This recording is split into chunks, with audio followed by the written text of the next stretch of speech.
Hey, what's up? Bobby Sapphire with the Hyperloops. I'm here with my brother, Bubba Sapphire. And honestly sarcastic. Whoopsies.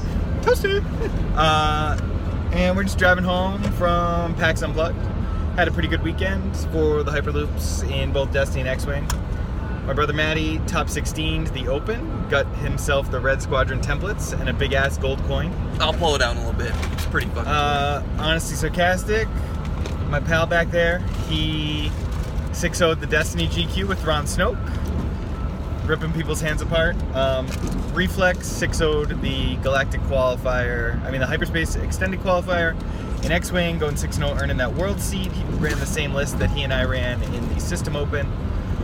Celestial Privateers. Yep, Celestial Privateers, the list that Maddie came up with, which is a thick-ass Boba, just a naked Justero and 2 naked Gunrunners. Gotta get naked every once in a while. Yeah, everybody, we're going streaking. Yeah, so it was great.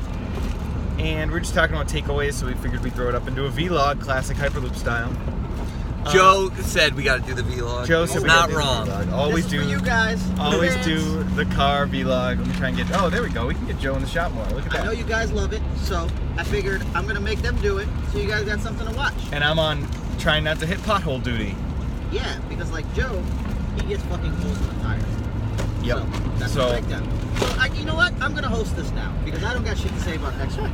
So let's tell us how it's gonna go. Joe hosting. This is let's this do is it. easy So mode. Maddie, tell us about the list you played. What'd you play exactly? So I played Boba, Lando in the Escape Craft, and Cavill. Boba In a had Y-Wing. Yeah, Cavill in the Y-Wing. Very, very astute. Cavill had Proton Torps, Expert Handling, Han Gunner, and that's it. Yep. Lando just with Tech Officer. Oh, R4 Astromech. Oh, R4 Astromech. If you don't have that, then don't fly that ship. And then Boba with shield upgrade, proximity mines, which are insane. Prox Mine's so good. Trick shot, Also good. very good. 4 dice is better than 3. Dengar Gunner. Dengar Gunner, and IG-88D. You don't want to fuck with payload. It went well, man. Like, I lost the first round. Super tight match, 8 points to an Imperial Ordnance list, which is always hard with Cavill because Cavill takes a couple shots and dies really quick. But the goal was just like Cavill to trade out some of their more expensive ships and end the game with Boba, who's 106 points. He was 106 points clean, and then you had a 5-point bid.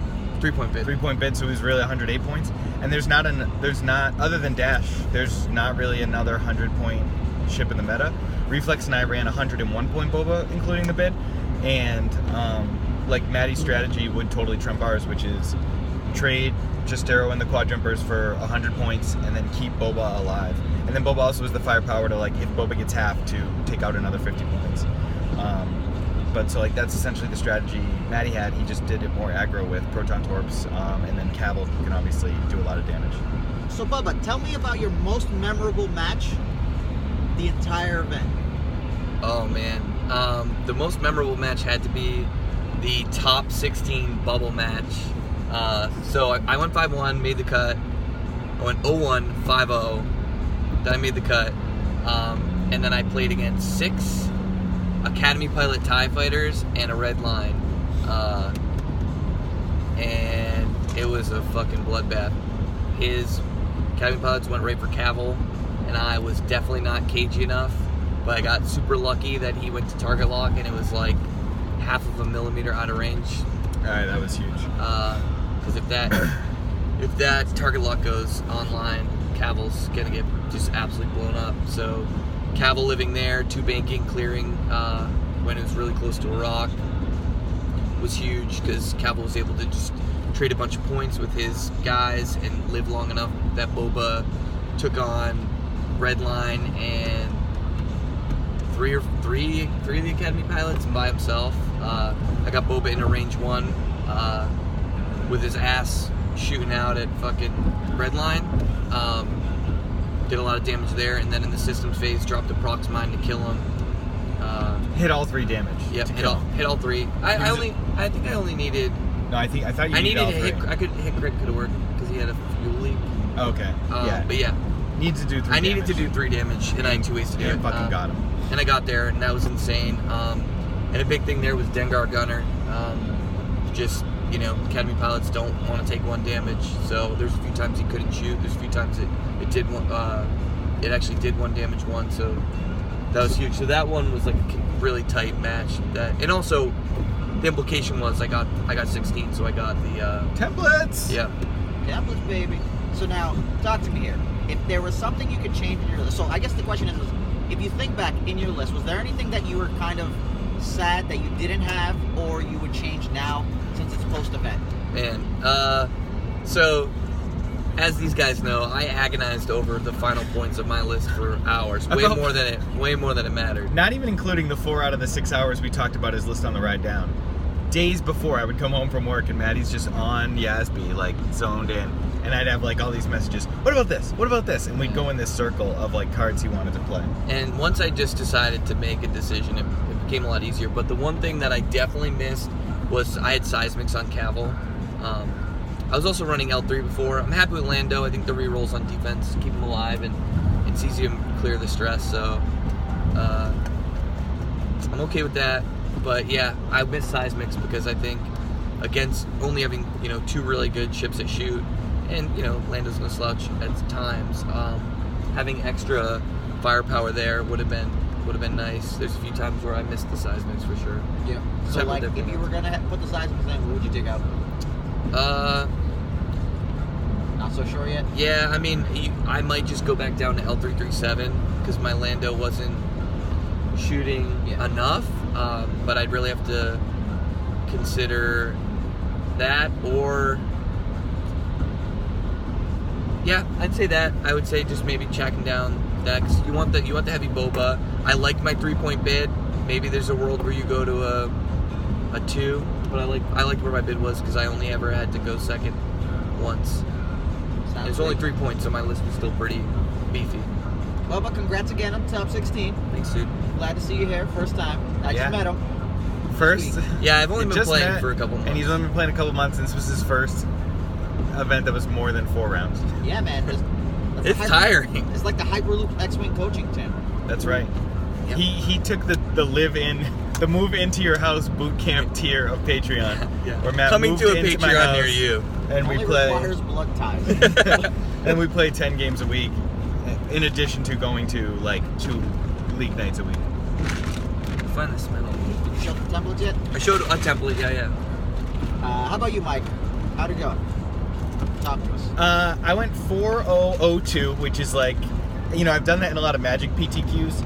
Gone like the 7-0-0-2 and a 9-rounder. Been like, fuck, I just wasted a whole day. That's kind of what it felt like again. Just sort of makes me feel like I'm kind of at that point I was at when I was doing like middling in Magic, where I would like be fine at a PTQ but couldn't get there. Which I'm still trying to get better at X-Wing. Well, I think you got to give yourself a little credit. The guy that he lost to in the last round won the whole thing. So I lost a pretty tight, close matchup against Adrea Swarm in round 5. That mistakes were made. I definitely could have played better. I don't think I made any huge mistakes, but there was definitely one turn. Like, I needed enough time to get enough shots to win on points, and so I was playing fast, and I thought I definitely had Drea and Arc, and if I didn't, I would have boosted, and I didn't, and so I didn't get a shot there, so it was like basically a wasted turn. So all that rushing didn't pay off, and then I could have got there like a Dengar trigger to kill. Do the last point of damage on a Z, and it missed, which is fine. It's 50-50. But if I had gotten fortunate there, I wouldn't have gotten blocked, and I would have been able to turn around and finish off a tugboat 2 and win. So it's just sort of like, and that guy's beaten me a couple times in Brooklyn. So, and then the guy in round 6, he ended up winning the whole thing. His list was sick: 2 scimitars with barrage rockets, Vermeil with Sloan and 000, and Whisper Juke Vader at 200, and I think he could have got rid of 000 for sure. 000 was fine, but I think he could have a bid if he wanted, or even potentially, I don't know. I think he could. Anyway, that's a sick list, but I think there might be room to tweak. So it doesn't feel that bad, but going 4-0-0-2 does feel bad. The guy who won the entire event, what was his record at the end of day 1? 5-1. 5-1. Yeah. So here's what he lost to. Do you have an idea? I forget if we talked about it. It was a pretty serious match because we were both 4-1 playing for elimination, so we didn't get too jovial. Yeah. But I talked to him a little bit yesterday, like during the top cut. But I never asked him what he lost to. I'd be curious as well. We could actually check on the app, but I'm not gonna do it while I'm driving. Yeah, not a problem. So what was your actual lineup? Because we haven't heard that yet. Yeah. So I ran a 100-point Boba Fett. It was very similar to Matt's, where it had Prox Mines, IG-88D, which is great against Paylob and Whisper. I played a bunch of Whispers and Paylobs, and IG-88D was just money. I think 4 out of my 6 rounds were maybe 5 were against Whisper or Paylob. And then also Dengar Gunner, Marauder Title, and Trick Shot. And then just Naked Justero, Naked Gunrunner, and the Quad Jumpers. So that list on the weekend went 4-2 in the first event, 4-2 in the first event, and then a 6-0. So so Reflex played it 2. We both went 4-2, and then he 6-0'd the Galactic, the extended qualifier, hyperspace qualifier. So it's like 14-4. Yeah, I mean, it was really solid. It was really good. Dengar Gunner, there's a bunch of cards in it that people just don't talk about, or like if you listen to podcasts and stuff, which are Prox Mines, Dengar Gunner, and like Justero. Like, Justero was great because people shot him because they thought that we were like all in on procking Justero, and like, don't get me wrong, bonus shot for free is great, but we get a bonus free shot like once a game-ish for 43 points, and we get like an X-Wing. It's like an X-Wing, but a little bit, you trade off a shield and like a 1 straight, and you get 1 hearts, and it's like the 1 heart on sick value. It's just really, really good. And like, can you imagine, like, I don't know what an X-Wing would cost if you got to take Justero's ability. It wouldn't be 43. Kirax is just an underrated ship. It's just really solid. So, if you were able to redo this again, would you play the exact same list, or would you make a change? No, I think that I would do the exact same list, and I think Andrew going 6-0 sort of like solidified that for me. I was wavering on it in the days before, but he wanted to stay strong, so I stayed strong. And all in all, I was happy with the list choice. I don't think I'd change it. Okay. So, like, based on meta, information, you wouldn't make any adjustments? No, I mean, I think like I knew that there were going to be Drea Swarms there, and I knew it was going to be tough but winnable.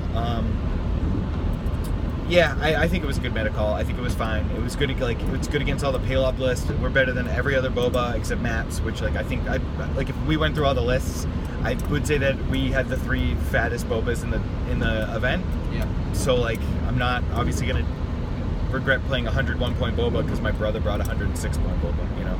So let's get some play information from you. So in that match, that's a bad matchup. How do you go about trying to win it? Because there's a lot of times where people just go, oh, it's a bad matchup, I ought to lose. But right. Realistically, like, you normally still have at least like a 20-80 outside shot, but you're going to have to go and do very specific things to get to it. Mm-hmm. So tell me about that. Like, what do you have to do to win that match? Yeah, so it's interesting because this is the match Reflex won to go 6-0 yesterday. Yep. Was that same match. And what you need to do is basically count to 100. So like, which ships that we kill can be at 100, and like, can we keep Boba alive? Because you're at 101. Because we're at 101, so like we just have to kill 100 points worth of ships, and then we're up on points. 101 being the 100-point Boba, and then the 1-point bid. Right.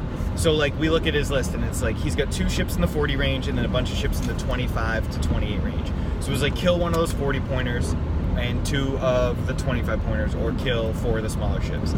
And there's added benefit in the list that we were flying against and having some troubles with, because it was this ship called Torkel Mux, who dumps your initiative down to 0, which means they can like PS. So he would like in Reflex's game, Torkel kept making Boba Fett a 0. So instead of having your best ship like take out one of his little dinky ships with like a massive attack, he can actually shoot back. Right. To you. So PS kill it. Instead, like you're fighting not getting PS killed. By having your guy shoot absolutely last, even below all the ones. So taking out and then like making the right trades. The initiative was important. We had a bid, they didn't. So like, we had the 1-point bid, which ended up being huge in a lot of my matches, and probably for Reflex too, which meant our quad jumpers could move before his quad jumpers, which lets us tractor his ships before and set up blocks on his ships or rock his ships before he can do it to us. And then just having Boba as an I-5, and when he's not being torqued down, to just be the best ship in the game on that table and kill as many things as possible. And range control is really important because these guys keep Drea in the back to protect her because she gives all the other ships rerolls, but that also means that you can take advantage of that by keeping her out of arc and not letting her shoot and taking away all your rerolls. So being able to do all those things and then like getting Boba some early shots, but then not taking too much damage and then getting behind the list or being in a position to use those prox mines to finish off ships in the systems phase is also really big.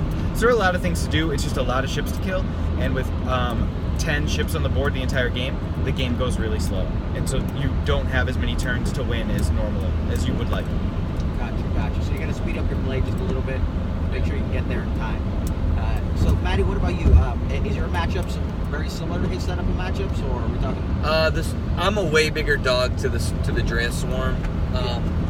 If I had faced that in the Swiss, it would have been a real uphill battle. That's kind of why I wish I had the Seismics. Yep. Because the Swarm is really strong in this meta where we don't really know. There's no defining, we know Boba's good, no quad jumpers are good, but I don't think there's like a defining, this is what you need to play, was evidenced by my Cavill. So I'd say, the big change with how much Swarms around would be Seismics. I played to dodge the Swarm, and I got lucky that I did. The Drea Swarm, I obviously had to play against the TIE Swarm, but that's not nearly as difficult. So is there a different set of plays that you make to win that match, or is it very similar? It's different because, so talk to us about yeah. So what's cool is like, with Drea Swarm, you don't want to fight near the rocks because they have tugboats, and tugboats are going to track you under rocks and fuck your world up. But with the Imperial list, he just had a bunch of Academy pilots, so I actually want to fly in the rocks, and I want to split up his arcs because if he stays in open space, he just has this wide arc with all this guys shooting. And I have Cavill, which has 1 agility, and 2 shields, so once it's getting shot at, it goes pretty quick.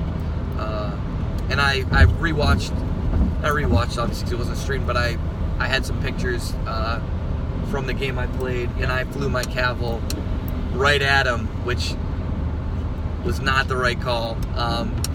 I should have known where he was going to be going, and I made a tactical error early, but luckily it was luck and a little bit of the maneuverability of Cavill that allowed me to keep it alive long enough to keep it even on points.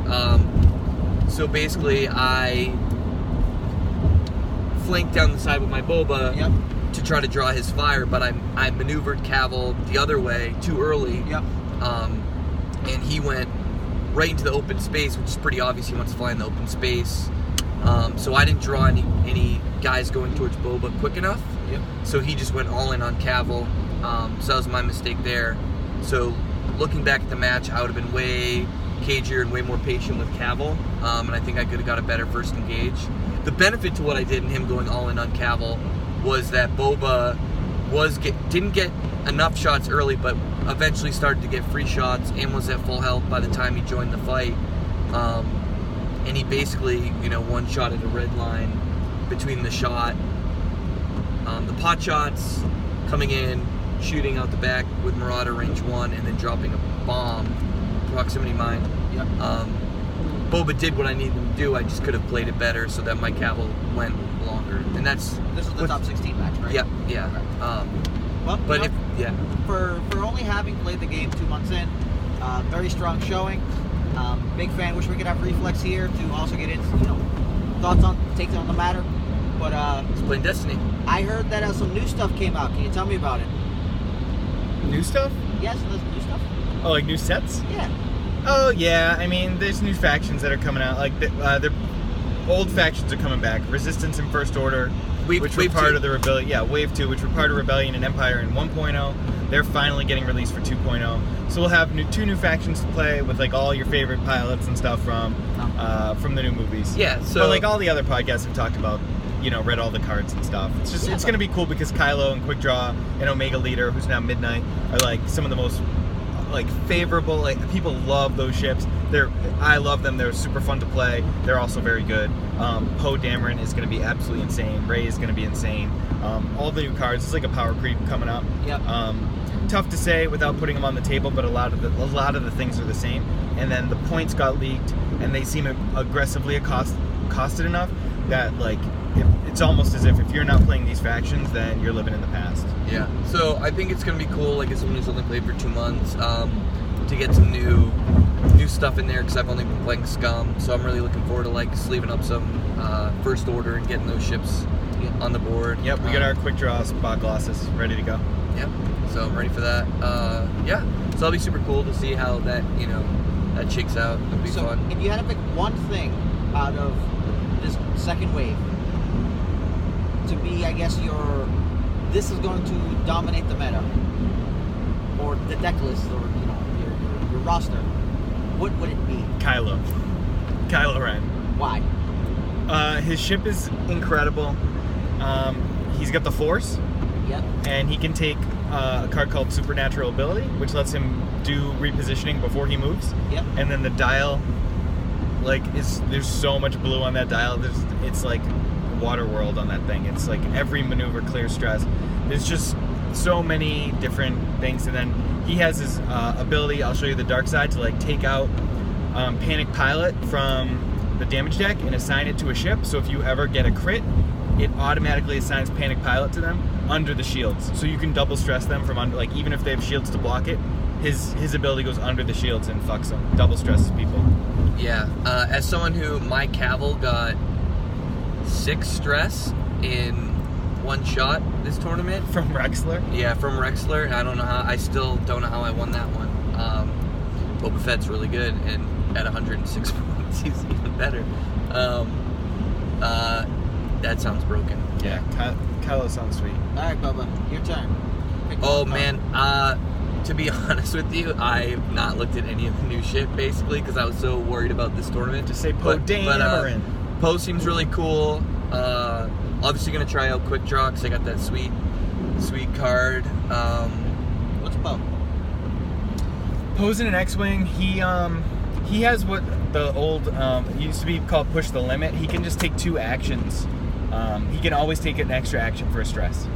Okay. And yeah, that's pretty good. It's really good because no other ship can really do that. There's only a couple that can do it rather, and it's not as good as his 1.0 ability in some ways, where he could just turn focus results to hits or evades every turn. It's like completely insane. But yeah, he's gonna be good, and like his ship is really good. And his title's really good. It lets him like slam once per game, like in the beginning of The Last Jedi, and just like move super fast and turn around. It's crazy. Yeah, so for me, one of those aces, just because I just played a Y-Wing and a Fire Spray, so it'd be kind of cool to just be like maneuvering around the map. Yeah. Because I played against Ben playing 4 Phantoms, and just the maneuverability was mind-boggling, and I thought that was super cool. So trying to do something like that would be nice. So, I know for you this is your first time being in one of these events with Cascade Run, and Mike's been in several of them. So let's give Bubba first answer at this one. What was your take on how the event was run? First of all, huge shout out to my boy Ian, who lived. So I am terrible with cell phones. I've had like 25 since I was 13. I just break them all. And I didn't have a cell phone for this event. My brother had to register my deck and check me in. I had my deck handwritten out, and every round I pretty much had to go to Ian and ask him to type in the score with my opponent. So I am at his mercy, and the fact that he was so cool about it was super nice. But yeah, it was a great run event, man. Like, I thought it went smoothly. It didn't feel like we were waiting on a lot of things. Yeah, I thought it was great. I don't know, man. So for anyone that doesn't, I loved it. I had a great time. There's a new app called I believe it's Best Coast Pairings Players app. And, that was super cool. And what ends up happening is you'll like pay. They'll put you on the list. So like each round, what happens is like so you get started. You like submit your deck list there. You don't have to worry about turning in pieces of paper or any of that stuff. So if you got like a picture or a breakdown from a website, you can add a picture, an image, text, a PDF file, whatever you want to do there. Each round, it push notifications to your phone. It tells you who you're playing at, what table you're at. You can submit the results from there. It updates standings in real time. Yep, updates standings in real time, so you can know how your buddies are doing. How friends that aren't at the event can go in, pull up the event, and know how everything's going. You don't have to like run into Discord all the time and ask 15 people who's doing what, what's going. Yeah. In Destiny, could you see your opponent's list? No, They shut it off. Yeah. You could in X-Wing, which was great because like the first few rounds I was writing down all the points, and then I realized I could just look at the opponent's list in the app, and it was like great. I'll just keep my phone up and like look at the list. It's great. So very positive things from that. It's definitely a work in progress. There's some things that weren't working so great, but it also kind of prevents that thing where like people will like disappear and you forget to turn in the match slip with the signature, because what happens is don't let them run away because you'll still be like, oh crap.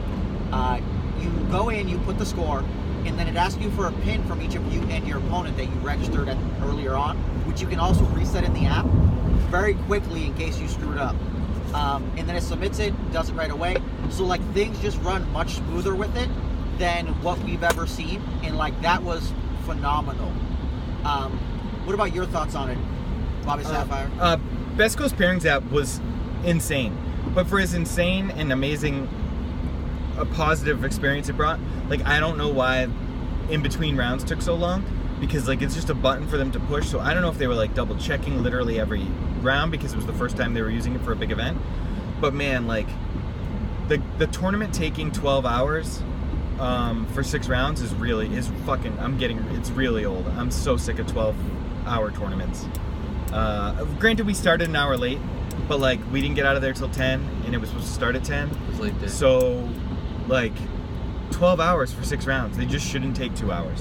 They just shouldn't. So all my games went to time, so that's probably why I didn't realize that there was a long lag time between rounds, because I was literally scrapping for every point win that I got. There was also a lot of people that weren't submitting, and then they had to go chase and find the people. Yeah, for sure. I get all that, and like obviously kinks need to be worked out, but like one of my big complaints last year was that, oh my god, the event took forever. Like we got out at like 11:30 last year, and I was like, this was the worst run tournament I've seen since DecipherCon 2000, and that like it didn't get better this time. I hope it does. That's my only complaint. Is like I would like to not be playing for 12 hours. As the app gets smoother and everything like becomes more kosher with it, I think everything will be fine. But like there are a lot of people who just like didn't know how to submit the stuff, or went to the wrong place for submitting because they didn't have a breakdown explaining how to do it. If they had an Android and an iOS like sheet of paper, kind of where they used to put the pairings at, that gives you a breakdown of how to go do each of the individual items, I think we would have been fine. But I definitely helped out like 17 people with like, oh, this is where you go to submit, because they were checking out the roster list and then trying to click on the thing and nothing's working and it says it's disabled. So they didn't realize they had to, just go to their own player details to be able to do that stuff. Also, Android had some issues because a bunch of people couldn't check in. For sure. And there's little kinks. Little kinks, and those things will get worked out. I just want Cascade to run a quicker tournament. But it was phenomenal for us on our side. Yeah, that's dope. So, anything else? How about the weekend, guys? What is pros and cons of that? Because it's really hard to have a con. But tell me 2 things you liked about the weekend in general that has nothing to do with X-Wing or Destiny or any of that. Who's saying it first? Wait, I do want to say like the only thing I want to add is like if you didn't like when Gold Squadron updates all their video on demands of the game, I played on stream against a famous podcaster. Yep. And Andrew Knuckles from the Birmingham Barons podcast out of Alabama. Yeah. And he's also the owner of Cropaw Creatives, which is like a lot of people get their acrylics from them. Yep. He makes Destiny tokens, so he knew who I was. Where do we get our acrylics from? We get ours from Surly Good Designs, our friends Surly Parker Burke, and also by the same token, who does our templates and a lot of the tokens I use over in England.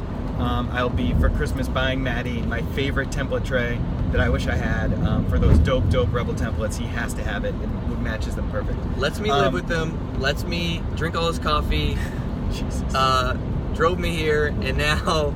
That's fine. When you get your first paycheck, you get to buy Meg so much coffee. Yeah, it's gonna be insane.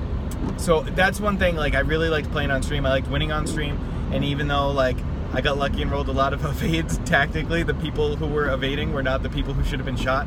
So I like for all the haters that want to say like I rolled all those evades, you should probably hate on your boy Andrew for shooting the ships that didn't matter. Shooting. Shots fired already. Yeah. Damn, just like don't whatever. Fire proton torps or shoot at Just Arrow when there's a better target. Sure, you know, you want to. Like, he flew over a bomb with Guri to shoot at my Just Arrow. It's like, okay, like, whatever. It's all good. I don't know. We did it. We won. We did it. Ask him why. You want to know why? Oh, I don't want to know why. I know why. I know why he did it. Don't the viewers want to know why? The Just Arrow is a trap. They know why too. They know why he did it. Because he would rather complain about evades than shoot Boba Fett. That's why. Anyway, and then like honestly, we just see Reflex and like Serdapi and all those guys, fam. So little Ed. Obviously, Ed is the man. He like not even staying with us, just bought all our groceries like a crazy person.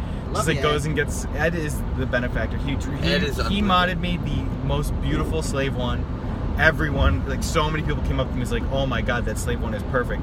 You know, obviously I couldn't take credit for it other than wanting it to be an episode 2 slave one. So getting my slave one, hanging out with Ed, Reflex fam, Serdapi, and all the guys that I never see, those are my favorite 2 things. If you watch this video and we haven't uploaded the image of it yet, feel free to comment and hate on us so we can go and put a link to it. Yeah, you got to see that slave one. It's insane. Yeah, it's really good. Okay, while it was great to see everyone, I don't understand why Mike did not say that his favorite thing of the weekend was the experience at the Field House. It's a great institution. When you're at a con in Philly, you go to the Field House. Yep. The nachos are about as big as my head, which, as you can tell, is very large. Nachos. But yeah, the drunk D&D squad of like 40, maybe like 25, 30 people, having a coordinated lap dance competition with judges next to us, like literally right on my back. Was not terrible. That was pretty You gotta ridiculous. tell me more about the story. I have not heard it. Alright, so there was this girl, like, she was basically bringing people over to this table. It was like all D&D players. She was like, oh, meet these guys. It's their first time at PAX. And they were all big D&D group. And they kept, like, doing toasts and drinking. And then this girl she was like, you know, cute. Then she just kept getting more and more wasted throughout the night. And she was like, her skirt was super short. She's like pulling her underwear out. And she was just like, kept telling everyone at our table how good looking we were. And then she started doing the grinding lap dance competition. And it was just really intense and really loud. And it was good people watching. So can we talk about who was getting said lap dances? Oh, it was just people from their group. Okay. Yeah. No, we didn't get to partake in the lap dances. Yeah. Wink. Yeah, we didn't do that at all. Never. We would never do such a thing. Honestly, I was expecting Cuenca to get up and do the lap dancing. Because Cuenca was killing it. Dude, Cuenca's amazing. You were doubting Cuenca. You were doubting Cuenca on the way down. But we know Cuenca from a long time ago. I hadn't seen Cuenca in a long time, and I just forgot how hilarious he is. But, you know, he gave me a big pep talk before my big bubble match the night before after a few drinks. He gave me, as he called them, the Pepes. That was his pep talk. And he just told me to visualize rolling all hits and my guy rolling all blanks. And, you know, to some extent, some of that visualization definitely worked out. So, thanks, Cuenca. Love you. Cuenca's so good. And then, obviously, the only people who left things at the house that we had to bring back were Cuenca and Andy, who drove together. So, obviously, it's like a Cuenca staple. I had to go check Cuenca's closet. And there his coat was there. Yeah. Daddy Sapphire. Is he the only one that uses the fucking closets and shit? Like, I fear using any of the pull-out drawers or anything and forgetting stuff there. No. One, like, if I know we're gonna go out, I might hang something up, but it's easier to do like in a hotel than the Airbnb. Yeah. Yeah, that Airbnb was sick. It was. There was definitely really a porn nice. Airbnb. There have definitely been porn shot there. Oh, 100%. Yeah. I cannot confirm or deny that suspicion or the intent and plans that In fact, may or may not I occur. pulled out the black light. It was rough. In fact, like, I think we selected that we only had like 4 or 5 people in there, but we really had like 8. If they say anything, we'll just say we had a crazy orgy, but no one slept over. So here's the dilemma. In like, we used all the beds. Yeah. But so we had an orgy. That's it. Massive orgies. Yeah. 8 dudes. Get the fuck out of here. They don't know who we brought over. That's them. I'm talking about this. So it's the equivalent to getting that 2-bed hotel room and there's 4 of you guys in there, 7 of you guys. You're not telling them this. We're not telling them. If they say why were all the beds used, we had a crazy orgy. No, that's all system based. They don't care. The Airbnb is not making the profit differential. That's an occupancy tax for the state. Gotcha. And we're out of the state. So fuck you. You're not getting your money, bitches. Never. But so yeah. Anything else? Any other stuff you guys want to leave off notes here before we sign off? Did you have your favorite moment? My favorite moment? Yeah. This is the X-Wing one. I'm the host. Well, you Okay, said you're the non-Destiny, host, they- non-X-Wing. Yeah, just say it. Non-Destiny, non-X-Wing. It's got to be Sweet Charlie's. So after the 6-0, we went to I Barbecue don't even place? remember what the hell the barbecue place was. We went to a barbecue place, and like to me, it was not very amazing. And unfortunately, I want to say it's like Just Jack Barbecue or something like that.